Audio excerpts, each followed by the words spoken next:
And we're back now with former Secretary of State Colin Powell. We want to talk a little politics and talk a little bit about this book that Dick Cheney himself said is going to cause heads all over Washington to explode. I guess I'd ask you, General, is your head exploding? My head isn't exploding, and I haven't noticed any other heads exploding in Washington, D.C., and the explosive part of the book is what Mr. Cheney says is explosive, but from what I've read in the newspapers and seen on television, it's essentially a rehash of events of 7 or 8 years ago. What really sort of got my attention was this way in which he characterized it. It's going to cause heads to explode. That's quite a visual. And in fact, the kind of headline I would expect to come out of a gossip columnist, or the kind of headline you might see one of the supermarket tabloids write, it's not the kind of headline I would have expected to come from a former Vice President of the United States of America. Mr. Cheney has had a long and distinguished career, and I hope in his book that's what he will focus on, not these cheap shots that he's taking at me and other members of the administration who served to the best of our ability for President Bush. So you just label them flatly cheap shots. Well, yeah, they are cheap shots. I mean, several of the ones he tosses at me, you know, he takes great credit for my resignation in 2004. Well, President Bush and I had always agreed that I would leave at the end of 2004. After the election, I stayed on for 3 more months because I wanted to, and because there were some conferences that I wanted to attend, and because Dr. Rice hadn't been confirmed. So there's no news there. He says that I went out of my way not to present my positions to the president, but to take them outside of the administration. That's nonsense. The president knows that I told him what I thought about every issue of the day. Mr. Cheney may forget that I'm the one who said to President Bush, if you break it, you own it. And you have got to understand that if we have to go to war in Iraq, we have to be prepared for the whole war, not just the first phase. And Mr. Cheney and many of his colleagues did not prepare for what happened after the fall of Baghdad.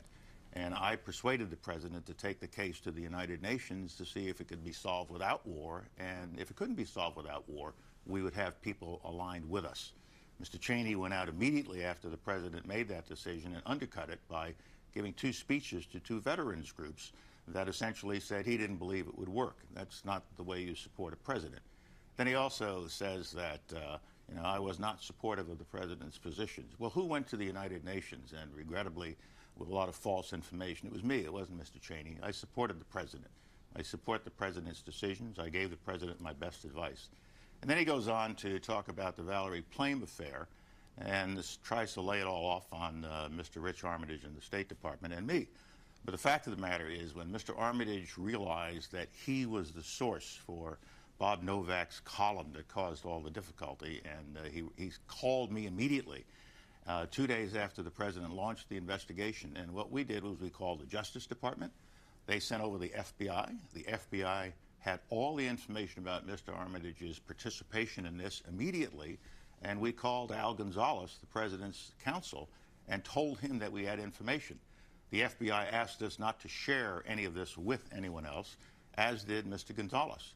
And so if the White House operatives had come forward as readily as Mr. Armitage had done, then we wouldn't have gone on for 2 more months with the FBI trying to find out what happened in the White House. There wouldn't have been a special counsel appointed by the Justice Department who spent 2 years trying to get to the bottom of it, and we wouldn't have had the mess that we subsequently had.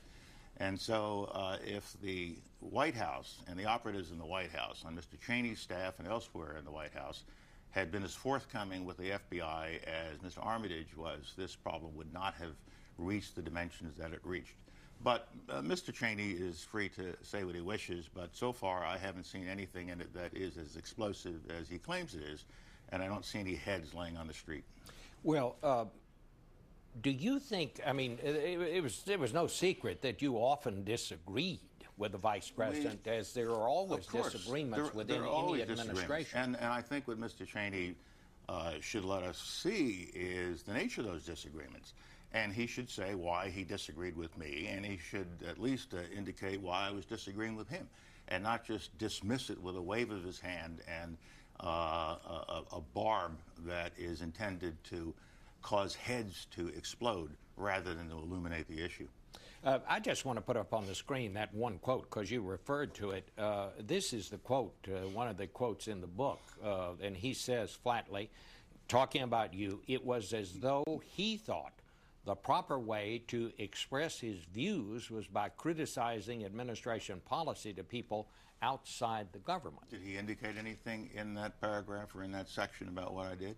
I gave my best advice to him, to my colleagues in the National Security Council, and above all to the President of the United States of America. And he can't dismiss all of that with that kind of observation. What do you think happened here? I mean, clearly you had disagreements, but this seems, reading this book, this seems to go beyond disagreement. It seems to be anger here. Well, I'm not going to attribute any emotion to Mr. Cheney in the writing of his book, but it was clear by 2004 that the team was not functioning as a team. And we had different views, and not just views that could be reconciled. And so I said to the president that I would be leaving at the end of the year after the election, and he ought to take a look at his whole team to try to resolve these issues, because it was not a smoothly functioning team at that point. And I think that's unfortunate, but it's the reality. And I felt that I had to leave the administration, and frankly, I always intended to just serve one term. Did the conversations, I mean, the atmosphere within the White House while you were there, how would you characterize it? I mean, obviously there were disagreements, but were these angry disagreements? No. Because I know in some ways, he's no kinder to your successor, Condoleezza Rice. Well, he's taken the same shots at Condi with an almost condescending tone. She tearfully did this or that. And he's taken the same shots at George Tenet, and he has also, in some ways, indicated he didn't always approve of what President Bush was deciding. And there's nothing wrong with saying you disagree, but it's not necessary to take these kind of barbs and then try to pump a book up by saying heads will be exploding. That's even on the headline section of the Nixon Foundation to sell the book.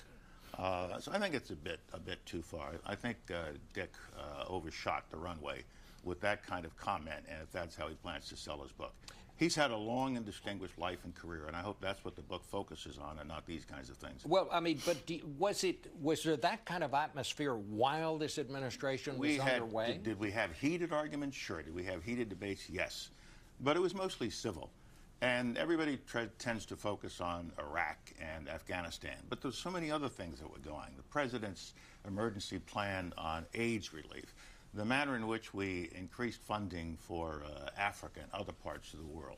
We got a lot done in the administration, a lot of things that we can be proud and successful of, and that were successful. And we also got rid of a horrible regime called the Taliban and a horrible dictator by the name of Saddam Hussein.